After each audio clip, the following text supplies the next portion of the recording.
Good evening. We'd like to welcome you on behalf of the Wisconsin Institute for Public Policy and Service and the University of Wisconsin Marathon County to tonight's event, Caught in the Middle, America's Heartland in the Age of Globalism, a talk by Richard Longworth, Senior Fellow at the Chicago Council on Global Affairs, in reference to his nationally acclaimed book, which I'll speak about in just a moment. My name is Eric Giordano. I'm the director of the Wisconsin Institute, and I would like to thank you for your interest in support of the Institute's 2009-2010 programming series, which was made possible by the generous support from the Wisconsin Humanities Council, the UW Colleges, and UW Extension, and other donors. I would also like to invite you to our next Building Communities event, which can be found in these yellow brochures outside of the theater on your way out if you do not have one. The next event will be Wednesday, October 14th, and the event will be titled The Role of Religion in Building American Community, a panel discussion featuring Professor Emeritus of History at UWMC Jim Lawrence, Associate Professor of Religious Studies at UW Marathon County Jim Veninga, Paul Boyer, Professor Emeritus of History at UW-Madison, and Jeff Kaplan, Associate Professor of Religion at UW-Oshkosh. Tonight's event would also not be possible without the wonderful contributions of our WIP staff, including Program Associate Gene Greenwood, who as usual has done the bulk of the work in organizing this event, and our interns. Staff will be circulating throughout the theater with microphones when Mr. Longworth finishes his talk, and you will have an opportunity to ask questions. We'd like to encourage you to ask one question at a time and per person, please.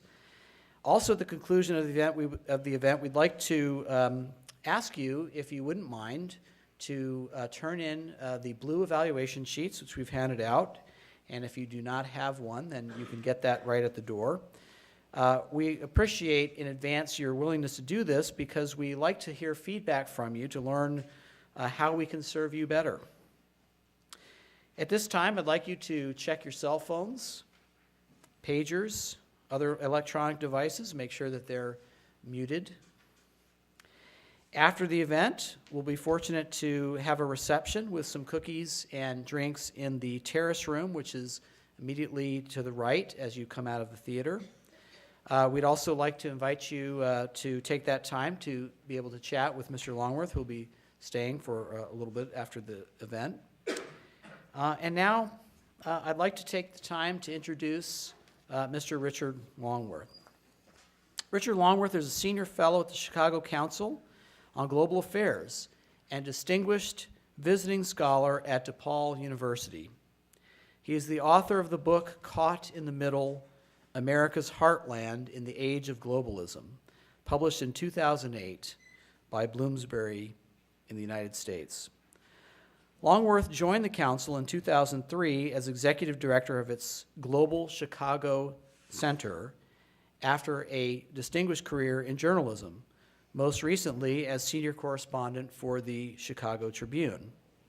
For 20 years, Mr. Longworth was a foreign correspondent for the Tribune and United Press International, and was the Tribune's chief European correspondent. He has reported from over 75 countries on 5 continents. He is also the author of Global Squeeze, one of the first books on globalization. He also is the author of a MacArthur Foundation report, Global Chicago, which led to the foundation of the Global Chicago Center. He is co-author of a book also called Global Chicago, published by the University of Illinois Press. His own book, Caught in the Middle, is an extremely important book for us here in the Midwest. And having had a little bit of chance to speak with him before the event tonight, I think we're extremely privileged to have him here. He has traveled all over the Midwest, mostly because those of us here in the Midwest realize that globalization has completely changed our economy and our outlook for the future. And Mr. Longworth has some prescriptions and some ideas that are extremely timely and relevant for us here tonight. He's a longtime, he's an Iowa native, graduated from Northwestern, and won NU's Alumni Merit Award in 2000. He was a Nieman Fellow at Harvard, won the Overseas Press Club Award twice for a series on globalization in the United Nations, and was twice a finalist for the Pulitzer Prize in 1980 and most recently in 2003. Without further ado, I'd like to thank and introduce Mr. Richard Longworth.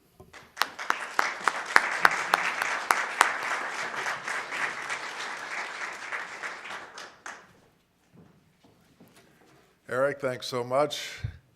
Very much like to thank all of you for coming tonight. I'm very grateful to the University of Wisconsin Marathon County for the opportunity to be here, to the Wisconsin Institute for Public Policy and Service, and to Jean Greenwood for everything she did to help set this up. Eric, I'm very grateful for that wonderful introduction. I'm really not sure I deserve it. In fact, I feel a bit like a fraud here tonight, actually a double fraud, to tell the truth. First, I'm always a little abashed to be speaking in an academic setting.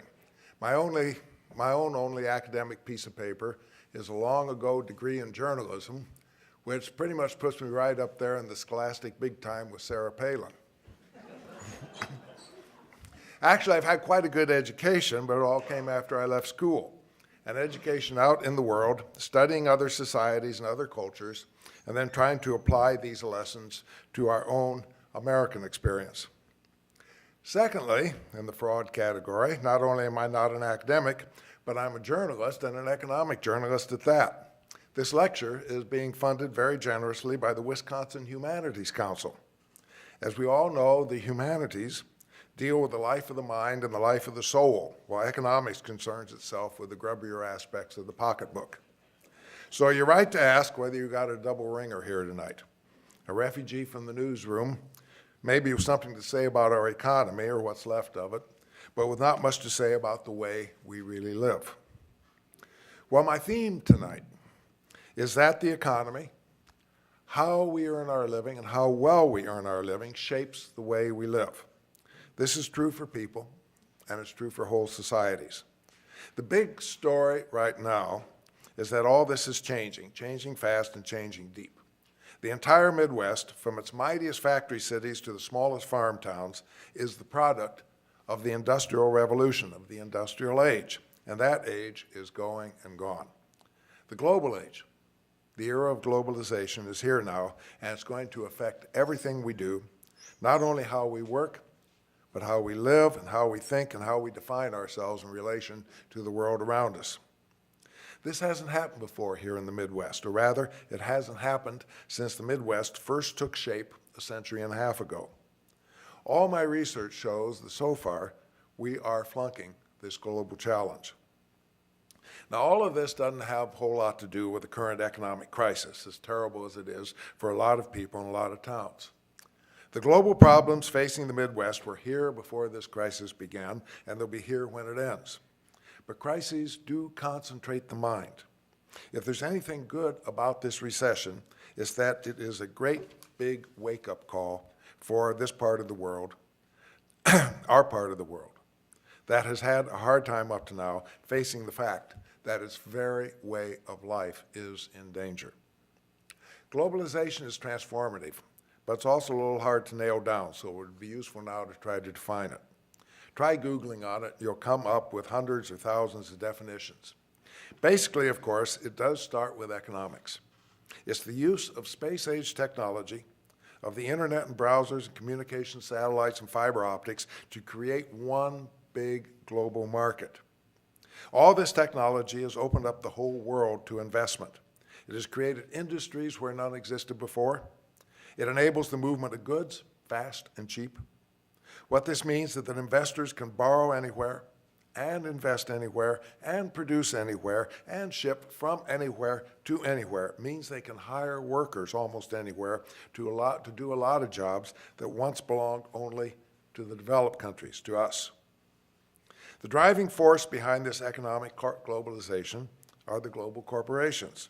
Not multinationals anymore, but true global corporations, no longer cooped up within national frontiers, but free to put their design, manufacturing, marketing, and almost everything else they do anywhere they want, so long as it makes economic sense. These corporations, the biggest ones, like Walmart or ExxonMobil or Toyota, are richer and more powerful than many of the countries where they do business. In essence, they operate in one big, truly global market and treat national borders as though they don't even exist.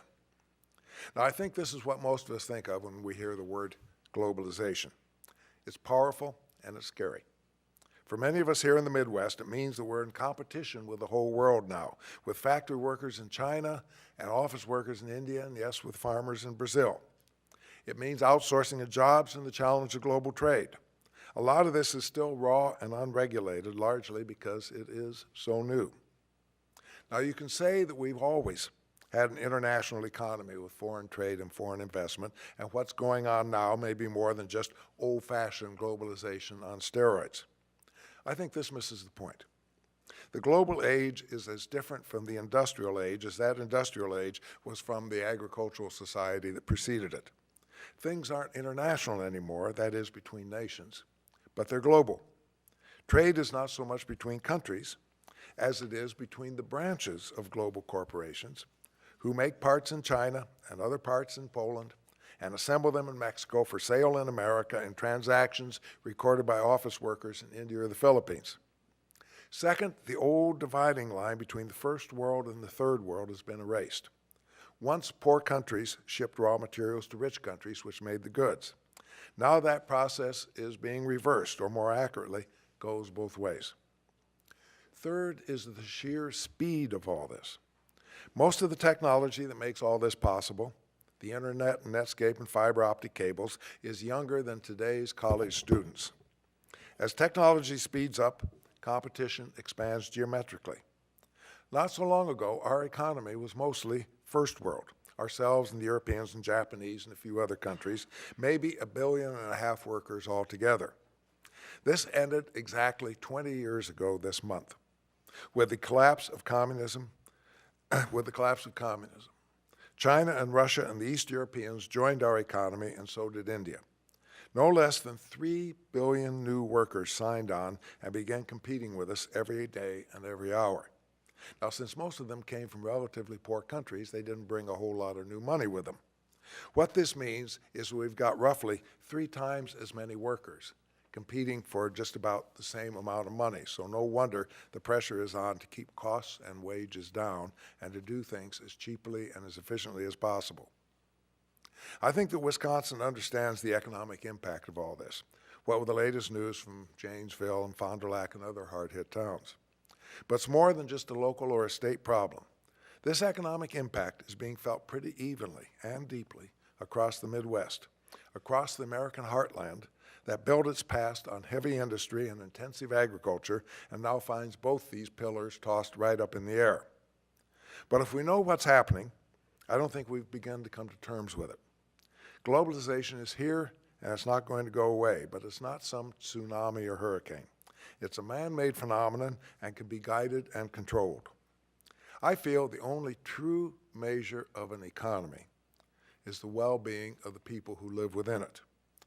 Well, it took us a long time, a century or more, to get that last big economic wave, the industrial one, under control and create a working class, middle class that underpinned our society and our democracy. Much of that is gone now, gone with the factories and the mills and the good jobs they provided, and our chore now is to recreate that level of economic decency now in the global era. But as I said, there's a lot more to globalization than economics. All this technology, all this movement, all this global opening is not only economic, but it's political and social and cultural. If our world has suddenly become more open to goods and money, it's also newly open to ideas and information and styles and beliefs. In the old pre-global era, countries could close their borders and we could close our ears and our minds. Today, there's no place to hide, no barrier that this new global lance cannot pierce. This actually was brought home to me a few years ago when I went to Albania for the first time and picked up a teenage pen pal there. I'd been trying to get into Albania for years, but under communism, under its former leader, Enver Hoxha, it was the most closed society on earth, a true hermit nation sealed off from the outside world. Well, I finally got there after communism fell during the Kosovo War. The few hotels were full, so a friend helped me find a room in a private apartment. The father said he was an engineer, but he was unemployed. I took over the bedroom of the teenage son, and he got exiled to the living room couch. I felt guilty about this for a while until I realized that I, or rather the Chicago Tribune, was paying them every night about what they earned in a month. The teenager was a nice kid named Blairty, who spoke some English and had a big Los Angeles Lakers poster in the room. He had a birthday while I was there, and I got invited, and I got to meet his grandfather, rather severe, distinguished old gentleman. Well, I hung around Tirana long enough to pick up on some local gossip and learned that Blairty's father was not really an engineer. He'd been a secret policeman under Hoxha. And the grandfather was no less than the regime's chief foreign policy advisor. When I left Albania and got back to Chicago, naturally the first thing I did was to send Blairty a Bulls poster. Soon after that, Blairty got a computer, and I began receiving messages from him, and we corresponded regularly until he went off to college. Now let's think about that for a moment. The grandfather was a high official in the most tightly sealed country in the world. The father was a secret policeman. And there's the son, sitting in his bedroom beneath his Michael Jordan poster, communicating with friends around the world. Yes, folks, things really have changed. So much else is changing. Not only the corporations, but the activist NGOs that fight them have gone global, using the free communications of the internet to organize around the world. Fads like Sudoku are global, and so are YouTube and Facebook. China is using globalization to get rich, and is fighting the new power of protesters who are using the tools of globalization to challenge Beijing's version on many things, including Tibet. No place on earth is more than 24 hours away from anywhere else on earth, with all that means, for instance, for the spread of disease. As borders crumble, people pour through them. Immigrants are both a big problem and a big solution, a source of tension in countries and cities that aren't used to them, and at the same time, a terrific shot in the arm. Both the PhDs from India and the workers from Mexico. Both represent the kind of vitality that come from something new. The list doesn't end there. Environmental degradation has gone global.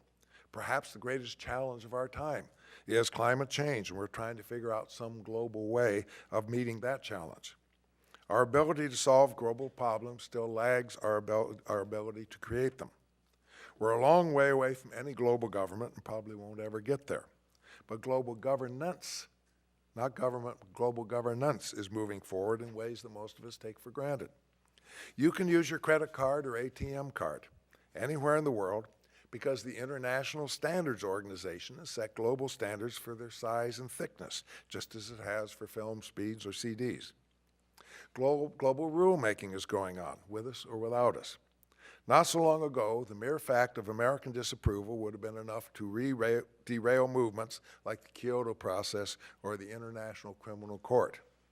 Well, we huffed and puffed for the last 8 years, and the rest of the world kept on building those houses. It's pretty obvious that the Obama administration understands this and knows that if we don't get back into the global conversation, it will just go on without us. No one knows where all this is going, but there are some signposts. And I'd like to spend some time now zeroing in on what this really means for Wausau and Wisconsin and the Midwest, what this means to how we live economically and socially and culturally. This has to do with how we got here in the first place and how we're going to have to reinvent ourselves to survive. I think that towns and cities really are organic things. Like people, they grow, they're born, they grow, they thrive, and they often get a little weary and they decline. If they can't reinvent themselves, they die, or more likely, they become backwaters.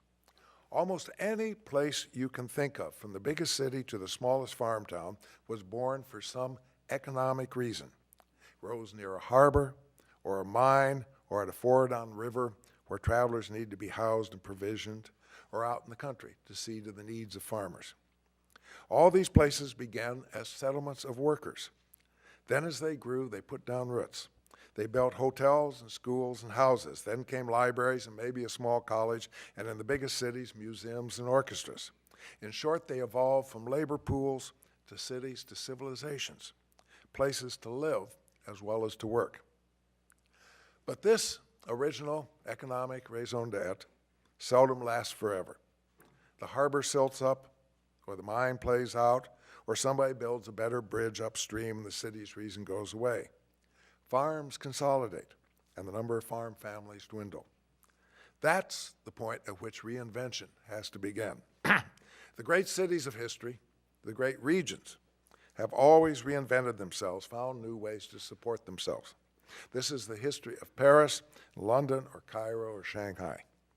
It's not a slam dunk. History is littered with once great cities that thrived in one season and then disappeared, like Babylon or Ur. Or more likely, declined gracefully into backwaters like Venice or Dubrovnik, once mighty ports that live on today, much diminished. Picturesque, certainly, but not the place where you'd go to find the most vibrant business or the newest ideas. How many of you here have heard of Potosi? Not the Potosi in Wisconsin, not the one down near Platteville. This Potosi once was the biggest city in the Western Hemisphere, the big apple of its day, which was the 16th century. Potosi was a silver mining town way up in the Bolivian Andes. While it lasted, it exported tons of silver to Spain. Those mines dried up about 1800, and that was the end of Potosi's glory days. It's still there. They still do a little lead mining. It's still known as the highest city in the world when it's no one at all, which, as we just saw, isn't by very many people. One thing I learned while researching my book is that the Midwest these days is littered with potential Potosis, big and small. Cities like Detroit or Cleveland or St. Louis or Dayton or Flint that absolutely epitomize the industrial era, but existed for that one era alone and now are dying out. Each has lost more than half its population. In fact, 6 of the 7 biggest cities in Ohio, all of them except Columbus, are each less than half as big as they once were. You all know small towns, rural towns that are slowly dying as their best young people leave and those left behind are older, poorer, less educated. Some will literally disappear. Others may hang on, like Potosi. The earth won't open up and swallow them, but there's no reason to think that they have a future as the sort of place where you'd want to live, to do business, or to be in touch with the great ideas and the great arts, to soar on the winds of the world. Right now, too much of our Midwest faces this fate. Too much is left and has not been replaced. Too much of the innovation, of the drive that made the Midwest the industrial heart of the nation has been succeeded by a complacency, sort of a sense of entitlement, a feeling that the good old days of steady jobs and never-changing lives will go on forever, even as they disappear. The fact is that the Midwest is the product of the industrial age, and almost all its towns and cities, all its civilizations, grew up to serve that era as appendages to the great industrial cities of the 19th and early 20th centuries. Further east, the auto alley states of Michigan, Indiana, and Ohio served the needs of Detroit and Cleveland. An archipelago of small factory towns grew up, all supported by the industries that are now going away. In this area, as William Cronin and Madison has written in his marvelous book, Nature's Metropolis, Chicago created the Midwest and the Midwest created Chicago.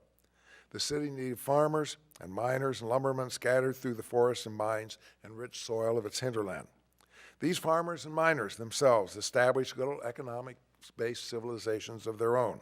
The factory towns and the farm villages and county seats cast like seed across the Midwestern landscape. The city then took their corn and pigs and coal and lumber back in, a process dominated by the railroads and stockyards of grain elevators, and finally by the markets of LaSalle Street, as all as rapacious as they were necessary. Not pretty then, this birth of a civilization midwifed by the railroads and banks and meat packers. Not pretty now, this transformation of our civilization by the great global corporations, the Cargills and the Walmarts, by the stockbrokers and investment bankers who are shaping this world as surely as the LaSalle Street traders shaped the last one. It took us the better part of a century to bring this under control, to curb the abuses and greed, to establish the national laws and rules and regulations that turned this roaring market into a social contract, a civilization that truly benefited most, if not all, the people living within it. And now we have to do it all over again. This new global economy has escaped the bounds of national rules and regulations and operates virtually uncontrolled around the world. In places like China, it is raising whole societies out of poverty. In places like the Midwest, it is destroying lives and livelihoods in places like Janesville, or Newton, Iowa, or Dayton, Ohio. This is the great conundrum of the global economy.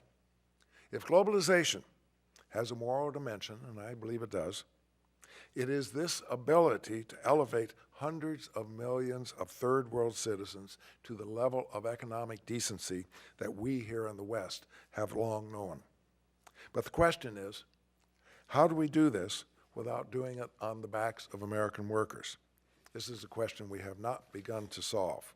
Indeed, if history is any guide, we're probably going to be spending most of this century working out the answer. In the meantime comes that original problem of reinvention. All those good ideas and innovations that powered the industrial 20th century have played themselves out. New ideas, new inventions, new industry is needed. The old ties between Chicago and its hinterland are getting pretty thin. Chicago often feels it has more in common these days with other global cities like Frankfurt or Shanghai than it does, say, with St. Louis or Indianapolis. My city no longer takes in and processes the Midwest grain and lumber and iron ore. Instead, what we do is take in the best and brightest young people from other Midwestern towns and cities, the college graduates, the global citizens of the future, who seek out the city, Chicago or Minneapolis or New York, because it's the place where they can put their brains and education to use. This brain drain is a crisis throughout the Midwest. Virtually every Midwestern state is running a net loss of college graduates and is failing to create the good jobs for those left behind. As I said, success in turning this around is far from assured. Nobody's guaranteeing any happy endings here. Some of these tired old Midwestern towns and cities may not make it, but those that do will do it by reinventing themselves, by creating the kind of jobs that will keep their brightest kids and will lure in others. We're not going to do this by holding on to our old industries like the auto industry. Instead, we're going to do it by getting a piece of the industries of the future, like bioscience and nanotechnology and alternative renewable energies. After all, bio means the products that come from plants and animals, and nobody knows plants and animals like those of us here in the Midwest. Nano is the manipulation of subatomic particles to make new and better materials. And again, working with materials is what the Midwest has done for a century. As for renewable energies, this is wind and water and sun, and we have big surpluses of all those things. Right now, most wind turbine parts and solar panels are made overseas and imported here. There's no reason why we can't become the world center both of energy manufacturing and energy production. All this means new ways of doing things in the Midwest. It means abandoning our assumptions about a safe, steady, and predictable life and running scared for a change. It means getting rid of a lot of our old Midwestern independence and realizing that we're going to have to cooperate and collaborate. This means collaboration between towns and cities that have always seen themselves as rivals. It means cooperation between universities, where the research of the future is going on, and community colleges, who are turning out the workers that put that research to use. It means cooperation across state borders, between state governments and state universities and businesses. Wisconsin isn't competing with Minnesota or Illinois anymore. The real competition is 10,000 miles away. And we here in the Midwest have to leverage all of our strengths, all of our assets, if we're going to meet this competition. In all this, I'm talking not just about economics, about jobs and industry. I'm talking about the need to support our society, our way of life, our civilization. Midwestern values are fine, but they don't mean much if we can't afford them. Speaking of values, let me close by mentioning one other way in which this globalized world is changing the way we live. This goes beyond Wisconsin and goes beyond the Midwest to get at the heart of our American values, even our Western values. For a half millennium, the West has dominated not only the world's economy, but has contributed the ideas, the Enlightenment, the reverence for democracy, for human rights and civil rights, for the rule of law that have shaped our civilization. We've been able to achieve and defend these principles, to define our own values and make them stick, because we had the power, the economic and political power to enforce them. Basically, the guy who signs the checks gets to make the rules. Well, we've been signing the world's checks for 500 years now, and so it's our ideals and our rules that have shaped global law and global values for all those centuries. Indeed, it is partly the success of our civilization, including our economic success, that have made these ideals so attractive to the rest of the world. But in a globalized world, power is shifting. Other nations are rising to the top of the economic and political heap. Somebody else may be signing those checks. In this globalized world, where real power may lie elsewhere, can we uphold and defend these ideas of democracy, of the rule of law, of human rights? Or does the reality of power mean they inevitably will be eroded? Who's going to define the ideas of the future? If this new globalization is going to challenge our very values, then what are those values? We are going to have to define now, in this new era, what we really believe, and then figure out how to defend those values in a world in which their dominance can no longer be taken for granted. I thank you for sticking with me tonight as we chewed on some of these thoughts. If there's a connecting theme here, it's the link between economics and humanities, between the crass power of money and the future of our civilization. Nobody's promising us this future. We have to earn it, and we have to shape it. The fact is that this future is already here. It's a global future. Too much of the Midwest, I found, is still in mourning for the past, but we're in a new era now. The good news is that this new era has just begun. The bad news is that so much of the Midwest is already behind. Thank you.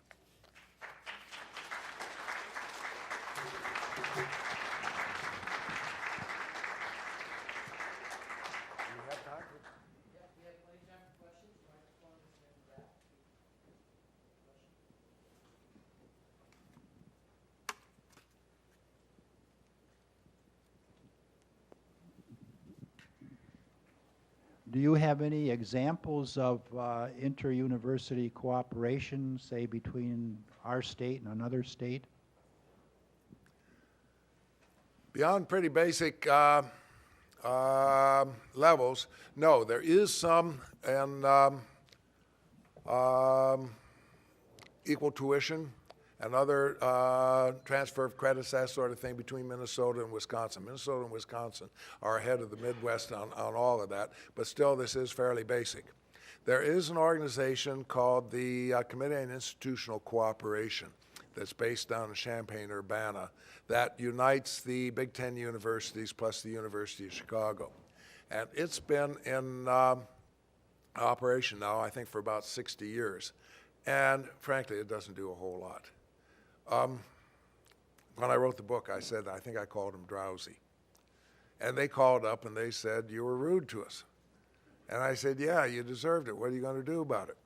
And they said, well, we're having some conferences and we want to talk about all this. So they are thinking about how to do more together.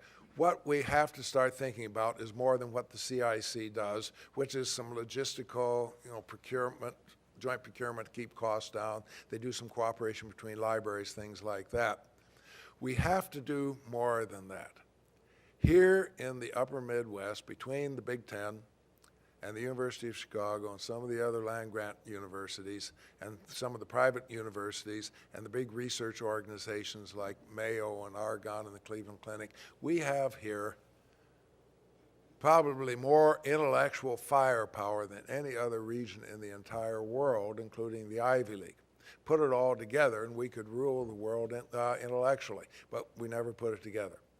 All these universities fight for faculty and they fight for grants and they fight for research and students as fiercely as their football teams fight on a Saturday afternoon. We have to start bringing some of this together. Now, this could begin to bite. Universities, as you know, small campuses like this, big campuses like Madison, are not getting as much money from their states as they used to. In some places, this is really dwindling. The state of Michigan, for instance, provides only 7% of the operating expenses for Ann Arbor. Other states a bit more, but not much more. So just for need of saving some money, some unification of activities is necessary. More to the point, it would create centers of excellence. For instance, every Big Ten university has a business school and a journalism school and an engineering graduate study of engineering and medical school and dental school and all these other schools, because that's what big universities do. And some of these schools are really good, and some of them aren't so good. And I don't know where it's written that every Big Ten university has to have all these individual schools. Wouldn't it be terrific if all these engineering schools were concentrated into maybe 3 or 4 schools of true academic excellence, or 3 or 4 of the chemical departments were grew out of all the different departments to create global intellectual centers that would draw in the best students, the best researchers, and not incidentally, a lot of the grants and investments that these universities need to keep going. Now, somehow, I think this is probably not something that's going to happen by the start of winter quarter. But I think it's what we have to look forward to have real intellectual power here in the Midwest. The days when each university was controlled by its own state, supported by its own state, answerable to its own state, is long gone in an era where, as I said, we aren't competing with Illinois or Minnesota anymore, but with the entire globe, and we have to leverage all the assets we can.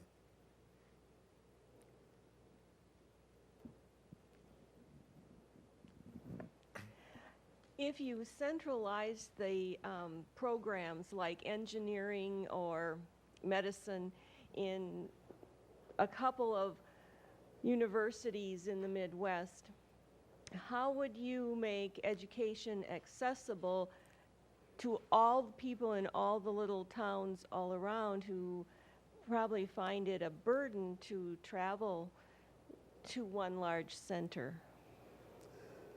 Very interesting question, and people are asking just that.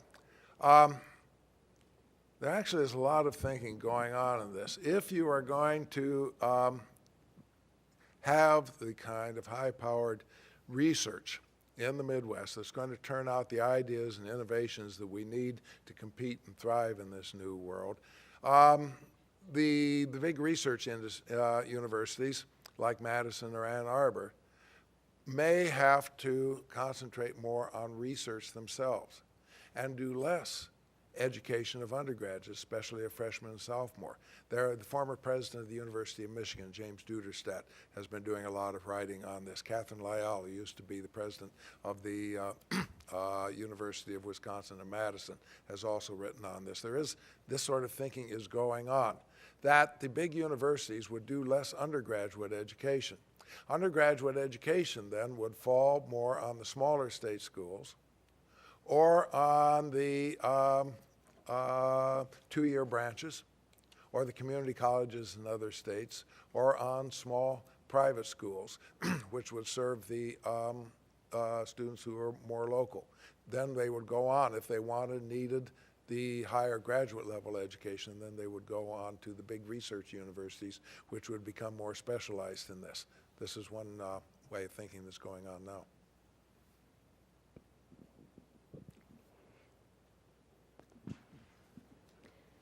One of the things that I found really valuable about your book was that you talked about, you gave some stories of specific things that Midwestern communities have done really to rethink who they are and to compete more in a globalized context. And I think for a community of our size, it might be really instructive to hear some of those examples of what communities can do, to transform themselves in this new economy.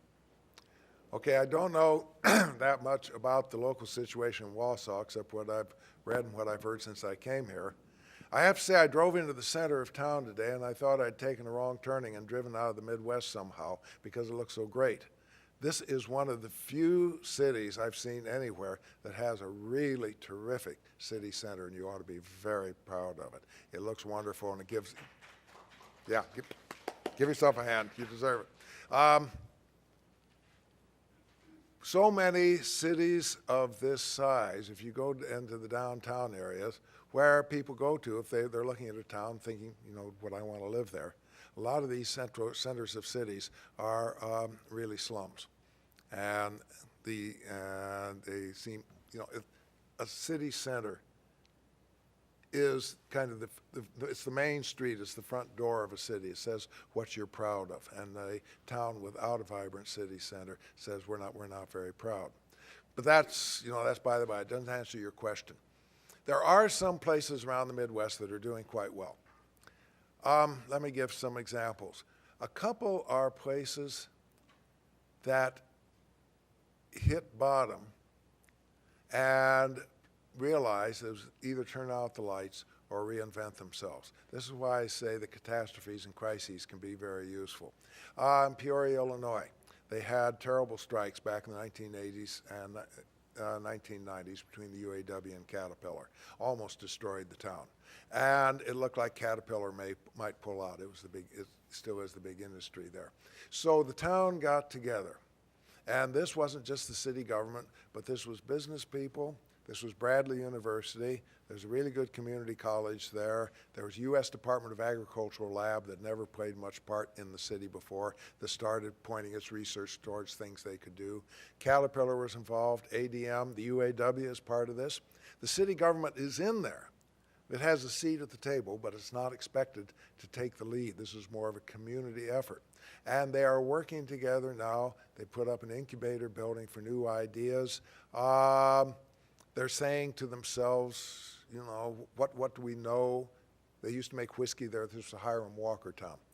And they don't make whiskey there anymore, but as they say in Peoria, they said, we know fermentation, which is good for bioscience. And they were using the knowledge inherent in the town to begin building a bioscience industry. As I said, they aren't there yet, but they have turned the corner.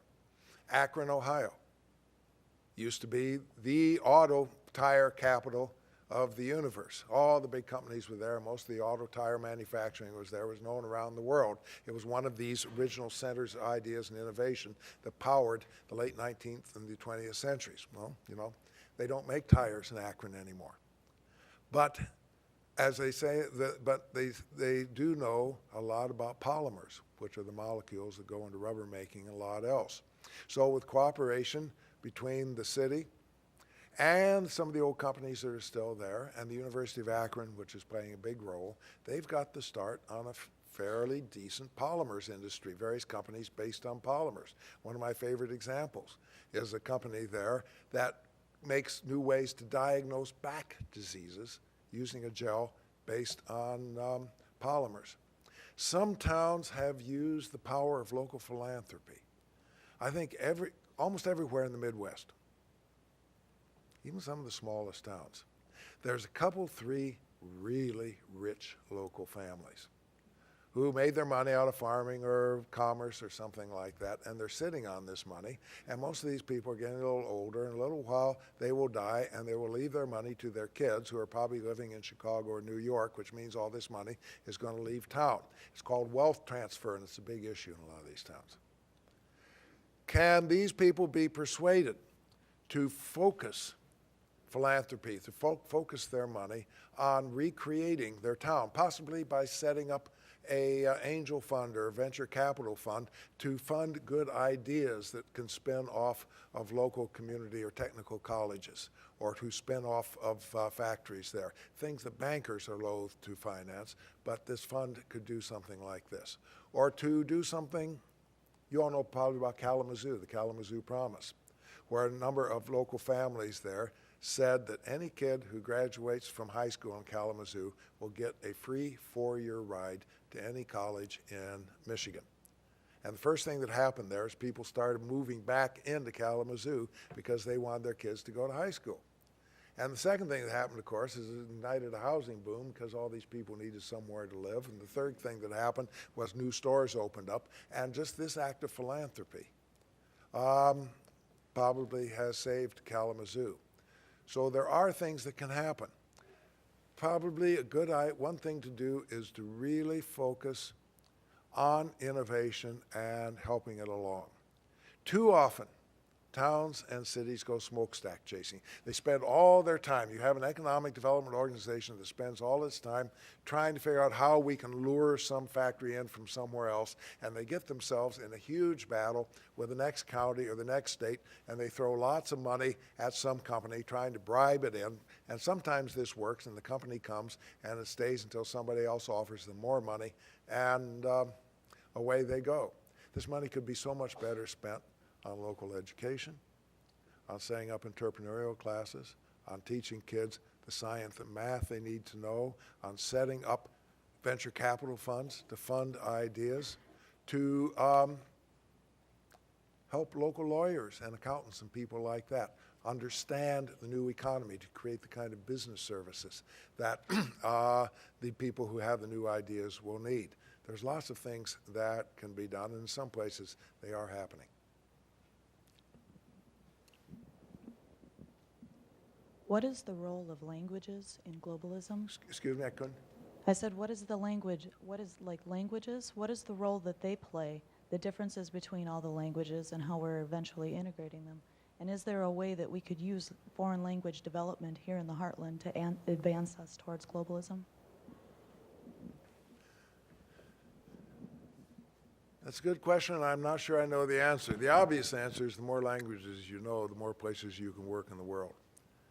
One thing we have to teach all of our kids is that their lives are no longer bounded by the Mississippi River and Lake Michigan, or even by the Atlantic and Pacific Ocean, that they are coming out into a global world, and the more they know about the world and more they know languages, the more opportunities they will have. If you know China, you immediately have access to a society of more than 1 billion people. So obviously languages are terribly important. One thing about language, about globalization so far, is the predominance of English as the lingua franca of what's going on. As I mentioned, the people who write the checks get to set the rules. So far we've had this kind of economic dominance, and it's been so much dominant that the rest of the world has simply had to learn English to get into our market. That could be changing. You know, if China takes over as the dominant economic power in the world, I think you're going to see Chinese become much more dominant, but that's still off in the future.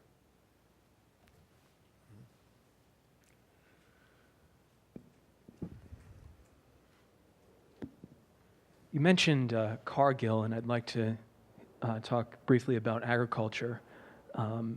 Industrial agriculture, of course, came into existence far before this trend of globalization, but now seems to be accelerating quite a bit with the global market. You know, just take a look at the price of agricultural commodities, and that's, you know, evidence that globalization has had quite a big effect.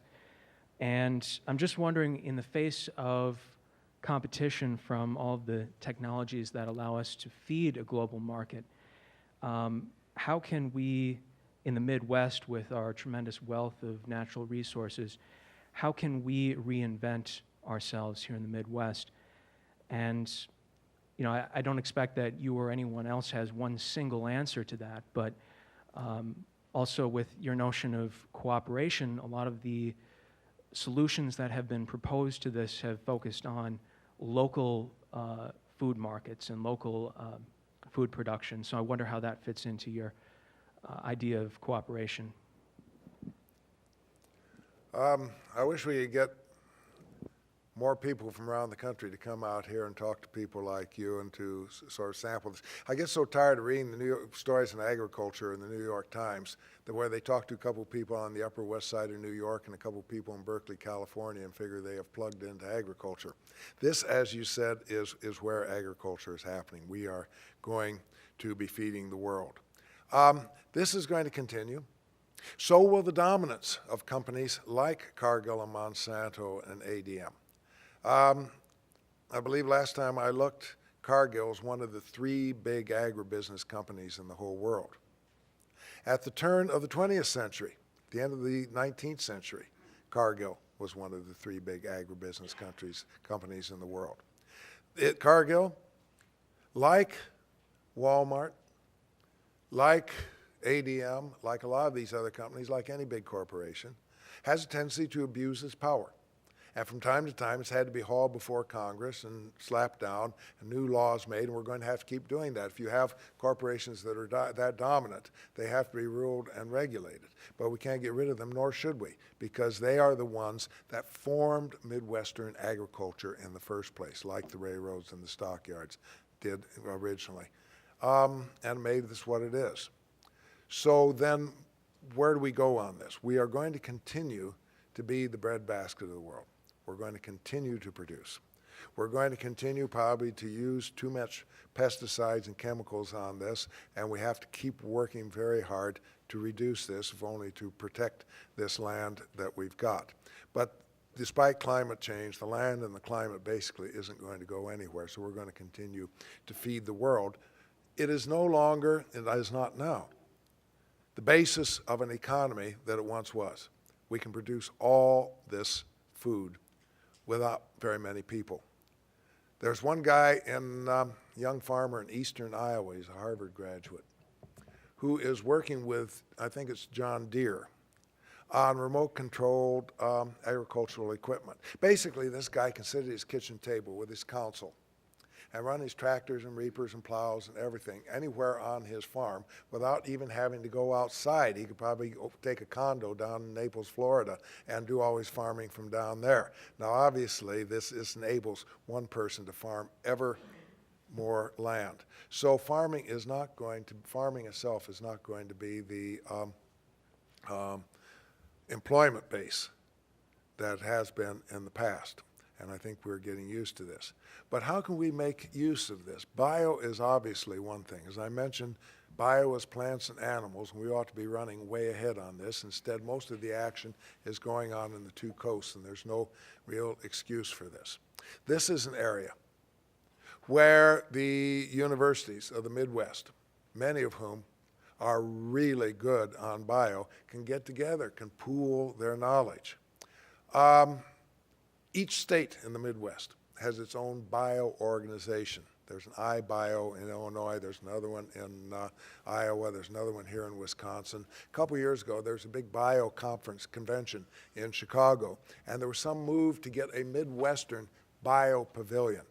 Well, it fell apart because these people just couldn't cooperate on anything. They fight with each other when, as I said before, and I will say again, they aren't competing with each other. They're competing for global markets, and they're competing with folks in not only on the coast, but in Europe and in Brazil and other places like this. This is the kind of cooperation we have to have. If we can, nobody knows where bio is going, but people assume that with biomedicines, the treatment of diseases, new chemicals, the use of bio and nano, all these things, that there's areas out there that we have not begun to touch, and we should be running way ahead on this. So that is one area where we can go. I think the federal government could help us on this. I think it'd be great if in a lot of these areas, the Obama administration would come out and say, we aren't going to give any money to Wisconsin anymore for bio or for water research or for high-speed rail. Instead, we're going to give the money to the entire Midwest. We want you to create a Midwestern bio industry. And all you guys from Wisconsin and Illinois and Indiana and Iowa, and all you people from Madison and Champaign, Urbana and Iowa City and Ames have to get together and work this out together, because otherwise you're not going to get the money. Now, you know, we are Midwesterners. We're ornery. We hate to cooperate. So we'll fight this, but if there's that much money out there, I think we might do it. There's a precedent to this. We did this once before. American government did 60 years ago. It was called the Marshall Plan. We went to the Europeans after World War II and we said, hey, we're going to help you rebuild your economy. But we aren't going to give the money to the Netherlands or Norway or France or Germany. Instead, you've got to get together and figure out methods to rebuild your entire regional, that is your European and your continental economy. And they said, basically, we can't do this. We just got done killing each other. And we said, basically, do you want the money or don't you? And they decided they wanted the money. So they got together and began planning for a European future. It led immediately to the creation of a couple organizations like the European Payments Union. 5 years later, the first European community, the Iron and Steel Community, came into existence. The European Economic Community was in existence another 5 years after that. It is not too much to say that the American government, by insisting on this regional approach, sowed the seeds that later became the European Union. Now, I'm not suggesting the European Union is a template for the Midwestern future, but I am saying that Washington spends all that money out here anyhow. It could spend it in a way that would get us working together in these areas, including the future of agriculture and the uses to which it can be put for our greater benefit.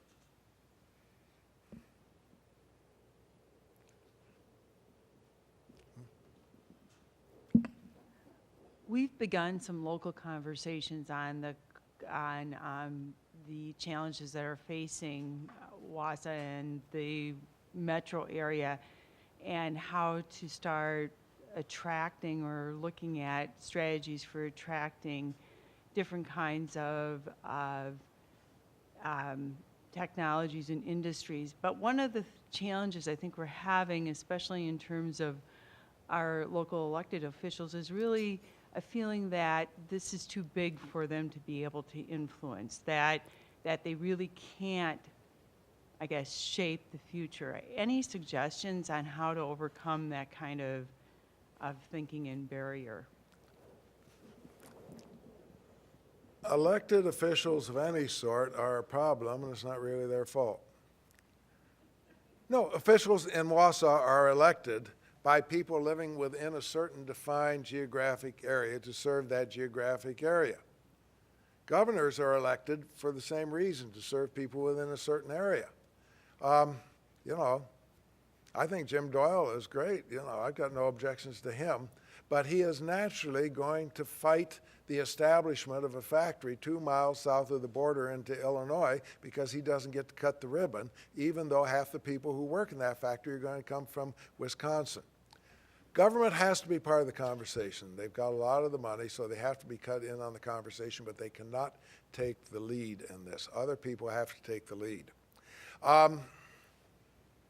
think colleges and universities are very well placed to do this. You serve a region here anyhow.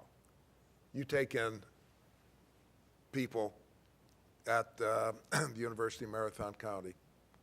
I'll bet, I don't know for sure, tell me if I'm wrong, but I'm sure that a lot of your students come from outside the county. It doesn't make any difference to you where they come from as long as they come here and get a good education. You're thinking regionally already. A lot of colleges are working together. In Iowa, the community colleges there have set up a formal method of cooperation to work together on creating jobs in the new economy. There is a Midwestern Governors Association initiative that's going to be signed up in Detroit, I think, on next Wednesday, that is going to establish a Midwestern program to create jobs in the new energy economy. Community colleges and other colleges are already being involved in this. This stuff is going on, but it goes outside boundaries, and if it was left just to elected officials, it wouldn't happen. You have to have pressure from universities, intellectual pressure. I think you can get a lot of pressure from businesses. Businesses just hate to get involved in politics, but they're already thinking globally. They know the challenges. They can take the lead. If you have local institutions of some sort, that U.S. Department of Agricultural lab that I mentioned in Peoria, Illinois, is an example, something that can be brought into use that is not necessarily tied just to that local area. You're absolutely right that in this global economy, we're all too small to fight this battle on our own. I was out in Iowa, and I pointed out to them that Iowa has 3 million people. Chicago has 3 million people as far as that goes. More than 30 cities in China alone have more than 3 million people. Not very many people know where Iowa is. Not very many more people know where Chicago is. We have to be big simply to compete in this, and this means merging our talents, trying to figure out what your natural region is, how this is defined. This can be defined by the nature of your society and culture. It can be defined by your economy, what people within a certain region do for a living. It can be defined by the nature of industries. It can be defined by something geographic. I think the towns along the Mississippi River ought to be making much more use of that river for their economic future. But we do have to begin thinking just outside our city limits. By all means, keep the mayor informed, but don't count on him for leadership, because with the best will in the world, he can't do it. I'd like to take a couple more questions.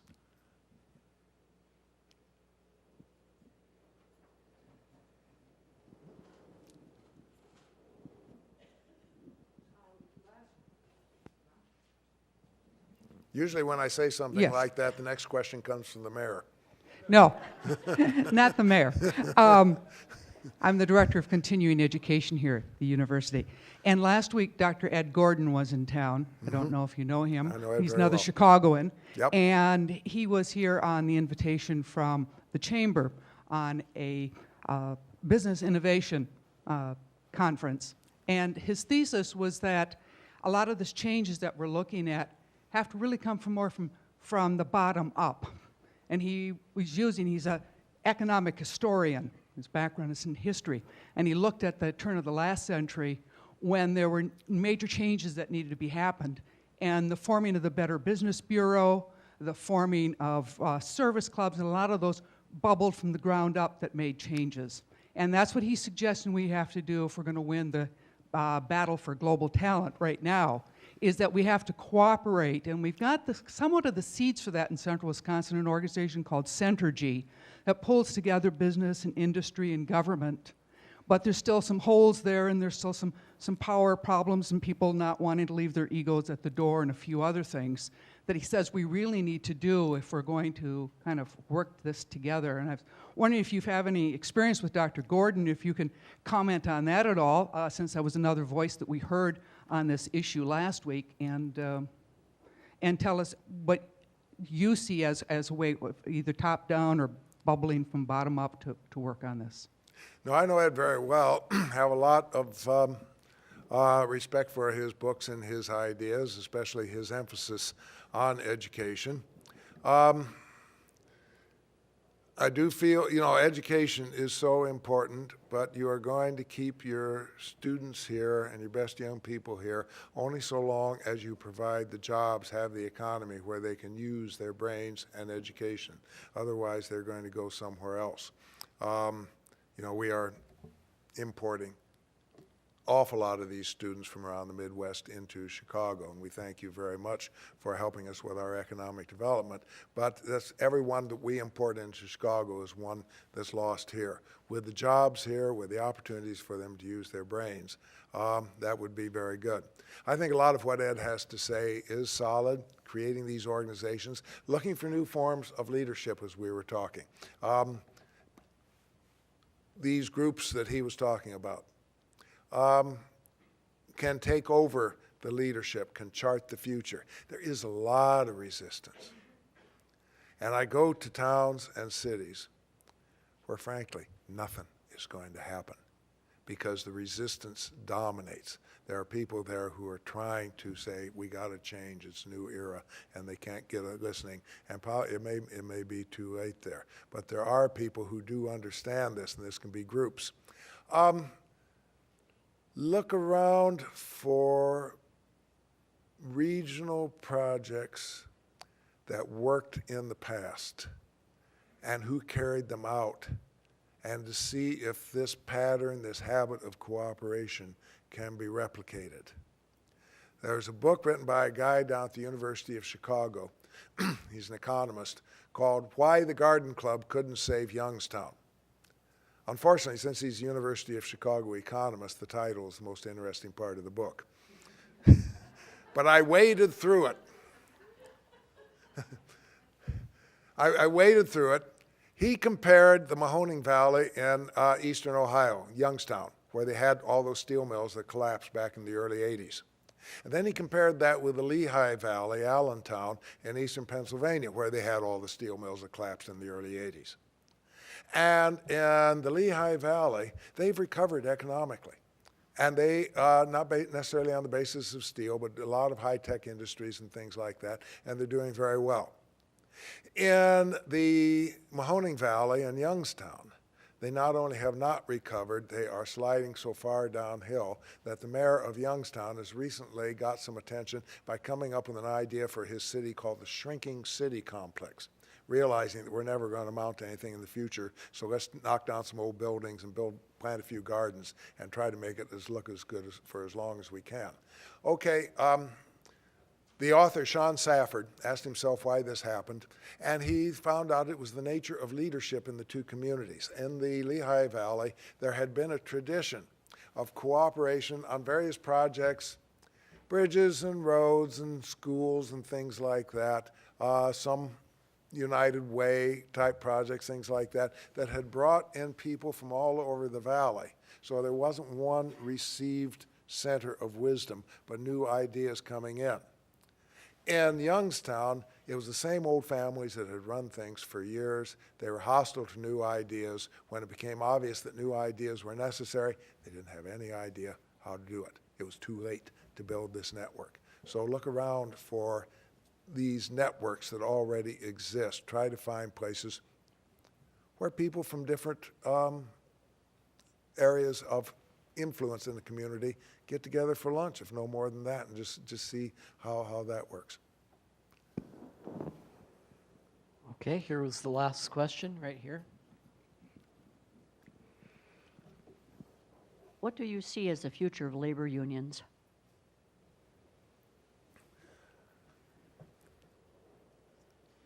I go to a lot of old industrial towns. And I'm getting used to business people getting up and saying, we could come back if it wasn't for the unions. The unions, are keeping us from recovering. And basically I tell them that there is good news and there's bad news. The good news from their point of view is there aren't any labor unions anymore. The labor unions, like the big corporations, were an artifact. They were one of the creators of this great industrial era and this great industrial economy that we had here in the Midwest. And like the corporations, like the GMs, they are sinking with the corporations and are simply trying to save whatever they can in any way they can. A lot of them are going along or trying to provide a soft landing. I've talked with UAW leaders, for instance, that know exactly what's happening and are trying to help companies and communities survive. I've talked with others who, like a lot of the business people, who can't abide the changes and are fighting it every step of the way. The bad news, I tell these guys, is they don't have the labor unions around to blame anymore, that they have to start figuring out something new. There's some new unionization in the Midwest, especially the Service Employees Union, and tourism and the hospitality industry, very low-level jobs. But that's not the same thing we're talking about. Unions were dominant in the economy, along with the corporations, during the industrial era of the Midwest. They helped to shape that. It wouldn't have happened without them. But that power is gone now, and I don't see it coming back because we're not going to have those big industrial corporations that could be unionize and organize in that way. Mr. Richard Longworth, thank you so much.